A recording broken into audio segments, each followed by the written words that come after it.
হরে কৃষ্ণ, রাধে রাধে। মৌমিতা পরিবারে আপনাদেরকে জানাই অনেক অনেক শুভেচ্ছা ও অভিনন্দন। আজকের আলোচ্য বিষয়টি হচ্ছে শুরু হতে চলেছে 2026 সালের অম্বুবাচী। কখন শুরু এই অম্বুবাচী এবং কখন শেষ হবে জানবো। 2026 সালের অম্বুবাচী সম্পূর্ণ সময়সূচি। এই অম্বুবাচী চলাকালীন বাড়িতে কি পুজো করা যাবে? অম্বুবাচী চলাকালীন বাড়িতে সন্ধে দেওয়া, শাঁখ বাজানো যাবে কি না জেনে নেব। অম্বুবাচী পালনের নিয়ম এবং কি করবেন কি করবেন না জানবো। আম দুধ কবে এবং কেন খেতে হয় জানবো। এই সমস্ত কিছু এই ভিডিওর মাধ্যমে। শ্রোতা বন্ধুরা, আজকের এই ভিডিওটি আপনারা প্রথম থেকে শেষ পর্যন্ত মনোযোগ সহকারে শ্রবণ করুন, আপনাদের কিন্তু উপকৃত হবে। অম্বুবাচী হলো সনাতন ধর্মে পালিত ধরিত্রীর বার্ষিক ঋতুস্রাবের উৎসব, অর্থাৎ উর্বরতার প্রতীক। আষাঢ় মাসের সূর্য মিথুন রাশিতে প্রবেশ করার পর এই তিথি শুরু হয়। এই 3 দিন ধরিত্রী মা ঋতুমতী হন এবং প্রকৃতি নতুন করে সৃষ্টির জন্য প্রস্তুত হয়। অম্বু শব্দের অর্থ হলো জল এবং বাচী শব্দের অর্থ হলো বিকাশ। গ্রীষ্মের দাবদাহের পর বর্ষার আগমনে ধরিত্রী সিক্ত ও উর্বর হয়ে ওঠে। এই সময়টিকে নারী শক্তির প্রজনন ক্ষমতা এবং নতুন জীবন সৃষ্টির প্রতীক হিসেবে বিবেচনা করা হয়। আসামের গুয়াহাটিতে অবস্থিত কামাখ্যা মন্দিরে এই উৎসবটি জাঁকজমকপূর্ণভাবে উদযাপিত হয়, যা অম্বুবাচী মেলা নামে পরিচিত। পৌরাণিক বিশ্বাস অনুযায়ী এখানে দেবী সতীর যোনি অর্থাৎ মাতৃ গর্ভ পতিত হয়েছিল।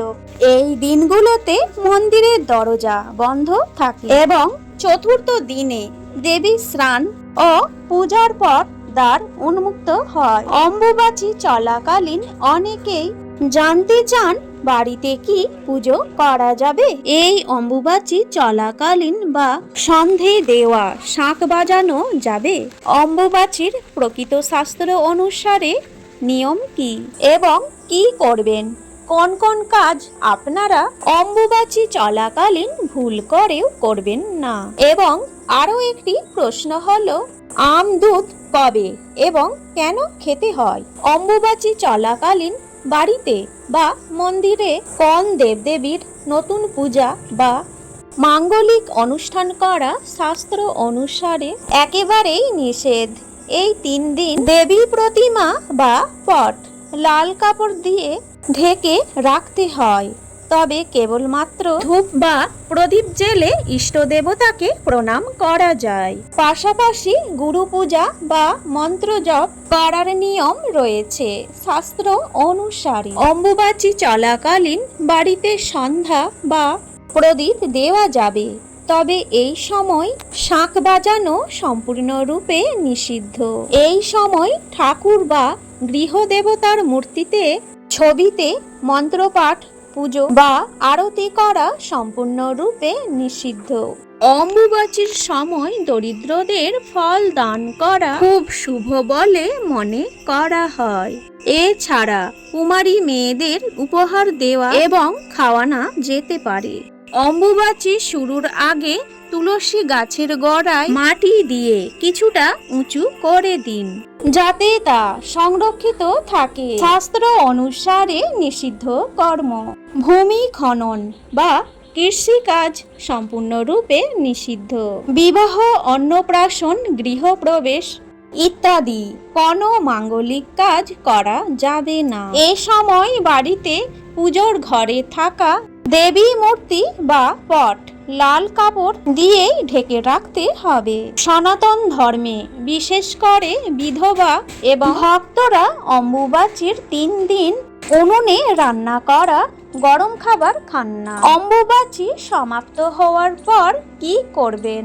অম্বুবাচী শেষ হওয়ার পর চতুর্থ দিন ঘর দর পরিষ্কার করে স্নান সেরে দেবী প্রতিমা ধুয়ে পুজো করা হয়। আম দুধ কেন এবং কখন খেতে হয়? আম দুধের মিশ্রণ অত্যন্ত পুষ্টিকর। গরমে শরীরকে সতেজ রাখতে তাৎক্ষণিক শক্তি জগাতে এটি দারুণ কাজ করে।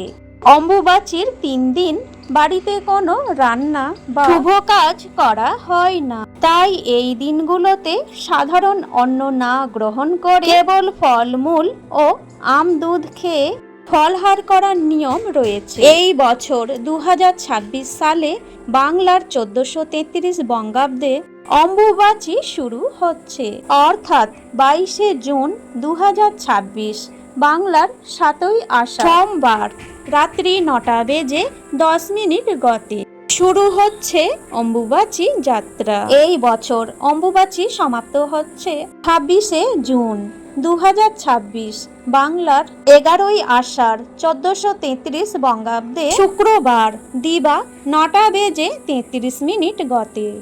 জয় শ্রী কৃষ্ণ। আজকের এই ভিডিওটি এখানেই শেষ হলো। আপনারা সকলেই ভালো থাকবেন, সুস্থ থাকবেন।